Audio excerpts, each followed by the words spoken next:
कह देते हैं। परेशान तो रहूंगा ना पार्वती, आखिर एक बेटी का बाप जो ठहरा। पार्वती, अब उसके हाथ पीले करने का समय आ गया है। पर हमारी आनंदी तो अभी सिर्फ 9 साल की है। अभी तो उसके पढ़ने, लिखने और खेलने कूदने के दिन हैं। देख पार्वती, लड़कियां पलाया रंग होती है और जितना जल्दी इन्हें घर से विदा कर दे उतना अच्छा है। कल से आनंदी की पढ़ाई लिखाई बंद। पर बाबू, इसमें मेरी क्या गलती है? आप मुझे पढ़ाई करने क्यों नहीं देते? तेरी गलती है कि तू एक लड़की है। लड़का होती तो तो क्या बाबू, लड़का होती तो क्या? ऐ लड़की, ज्यादा जबान ना चला, नहीं तो जबान अलग से खींचकर बाहर निकाल दूंगा। बाबू, मैं पढ़ लिख कर कुछ बनना चाहती हूँ। मेरी पढ़ाई ना रोको बाबू। आनंदी, तुझे पढ़ना है तो पढ़, लेकिन सारी उम्र बाप की छाती पर ही बोझ बनकर ना बैठ। पर बाबू, अभी तो मेरी उम्र पढ़ाई लिखाई की है। मुझे पढ़ लिख कर डॉक्टर बनना है। पढ़ाई पढ़ाई पढ़ाई, आज तो मेरे इन किताबों का काम तमाम करके ही छोड़ूंगा। ये ले। नहीं बाबू, मत छोड़ बाबू। नहीं नहीं बाबू, नहीं। बाबू, ये तुमने क्या किया? तुमने मेरी इन किताबों को ही नहीं पढ़ा बाबू। मेरी किस्मत फाड़ दी, मेरी किस्मत। ये कापी किताबें ना सिर्फ छोरों के हाथ में अच्छी लगती है, लड़कियों के हाथ में तो सिर्फ मेहंदी अच्छी लगती है, मेहंदी। पर बाबू, मैं लड़की हूँ तो क्या हुआ? लड़का और लड़की तो हमारी दोनों आंखों के समान होते हैं।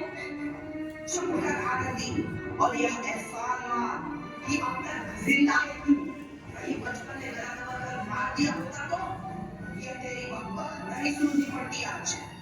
पर बाबू, मुझे चूल्हा जलाना अच्छा ना लगते है। देख छोरी, जितना जल्दी हो तुम चूल्हा जलाना सीख ले, उतना ही अच्छा है तेरे लिए। और हाँ, तेरा ब्याह तो होगा, वो भी करेंगे कल। अगला जीवन है तुम्हारी यही कहानी। आंचल में है दूध और आंखों में है पानी। मुझे माफ कर दे बेटी, तेरे बापू के जिद के आगे मेरी एक न चलेगी। माफ कर दे बेटी, मुझे माफ कर दे। इस प्रकार मात्र 9 वर्ष की छोटी उम्र में आनंदी का विवाह गोपाल राव जोशी से हो गया। बाल विवाह एक सामाजिक कुरीति है और इस कुप्रथा का शिकार होने पड़ा आनंदी को। 5 वर्ष बाद आनंदी 14 साल की हो गई है। उसके घर एक शिशु ने जन्म लिया है। देखते हैं आगे क्या होगा। देखिए ना, इसे क्या हो गया है?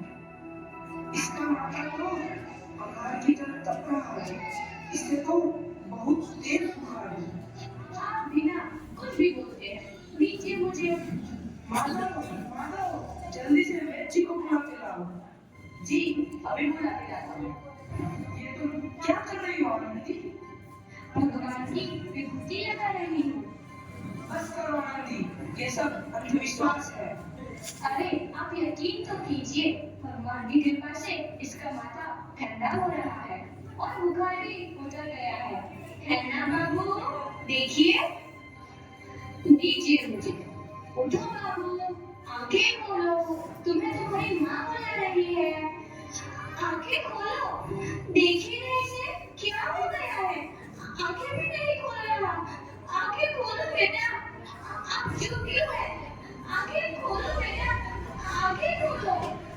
आनंदी, हमारा बेटा कभी आंखें नहीं खोल रहा है। नहीं, ऐसा नहीं हो सकता। मेरे बेटे को मुझसे कोई नहीं छीन सकता, कोई नहीं छीन सकता। पागल मत बनो आनंदी। माधव, माधव। आनंदी, बंद करो ये पागलपन। भगवान ने मेरा बच्चा छीन लिया। भगवान ने नहीं, तुम्हारी आशीषा और अंधविश्वास ने तुम्हारा बच्चा छीना है। अगर तुम पढ़ी लिखी होती तो आज हमारा शिशु जीवित होता। तुम अनपढ़ थी आनंदी। नहीं, अब मैं अनपढ़ नहीं रहूंगी। नहीं रहूंगी मैं अनपढ़। मैं पढ़ूंगी ताकि कल किसी और आनंदी को इलाज के अभाव में अपना बच्चा ना खोना पड़े। शाबाश आनंदी, और यही तुम्हारे अपराध के लिए प्रायश्चित भी है। आनंदी, तुम्हारी 12वीं का परिणाम आ गया है। तुमने पूरे कॉलेज में प्रथम स्थान अर्जित किया है। आनंदी, तुम्हारी मेहनत रंग लाई है। तुम्हें शिक्षावृत्ति मिली है। ये लो तुम्हारे अमेरिका जाने की टिकट। मुझे शिक्षावृत्ति मिल गई, मैं अमेरिका जा रही हूँ। पर ये सब मैं अकेले कैसे कर पाऊंगी? आनंदी, अपने आप को इतना कमजोर क्यों समझ रही हो? फिर इतना पढ़ने लिखने का क्या फायदा? तुम अभी गवाह की गवार नहीं हूँ मैं अब गवार।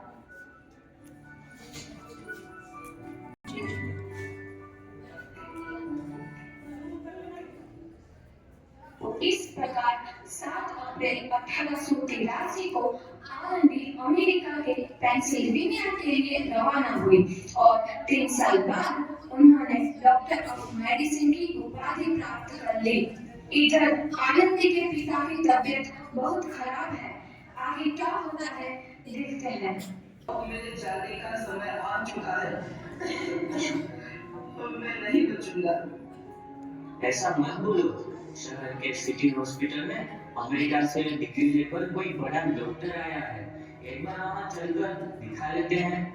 हाँ सही बोला भैया, कम से कम दिल को तसल्ली तो मिल जाएगी। हाँ हाँ, चलो चलो जल्दी हॉस्पिटल चलते हैं।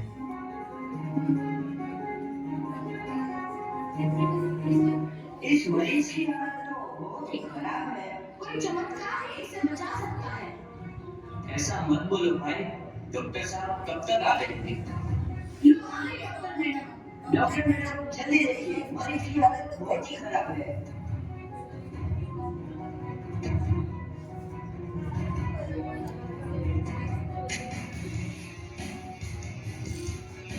अब आप बिल्कुल ठीक है।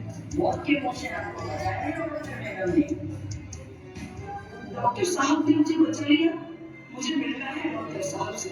डॉक्टर साहब नहीं, डॉक्टर मैडम बोलो। डॉक्टर मैडम, उन्होंने ही तुम्हें जीवन दान दिया है। लो आ गए डॉक्टर मैडम, मिल लो उनसे। डॉक्टर मैडम, आपका बहुत बहुत धन्यवाद। आपने मेरी जान बचाई। इसके बदले में मैं गरीब भला आपको क्या दे सकता हूँ? वचन वचन चाहिए मुझे कि कभी ये नहीं कहोगे कि लड़कियां कुछ नहीं कर सकती। वचन? ये कैसा वचन? अरे श्यामला, तुमने पहचाना नहीं? तुम्हारी बेटी आनंदी।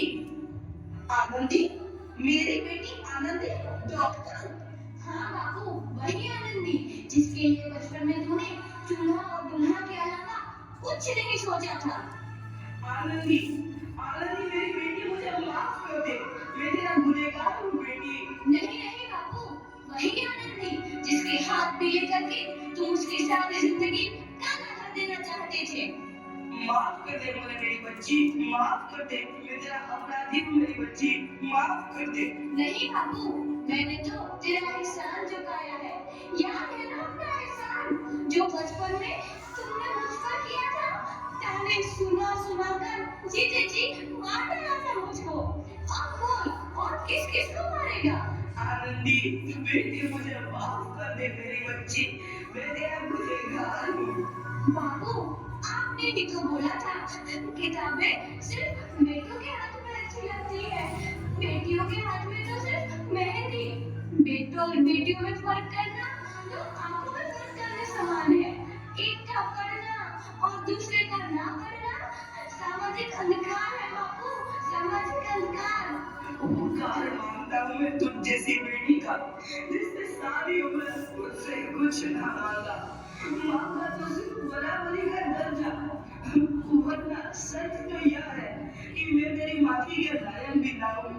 मुझे तेरी बराबरी कर सके उसके मैं लायक भी ना हूँ मेरी बेटी, लायक भी ना हूँ। अपने बापू को क्या माफ नहीं करोगी आनंदी? माफ कर दो आनंदी, माफ कर दो। सुबह का भूला यदि शाम को घर लौट आए तो उसे भूला नहीं कहते। बापू, तो इस प्रकार आनंदीबाई जोशी ने अपनी मेहनत और अटूट इरादे से न केवल भारत की पहली महिला डॉक्टर बने, बल्कि आगे चल के उन लड़कियों के लिए सुनहरा रास्ता दिखा गई जो जीवन में कुछ करना चाहती थी।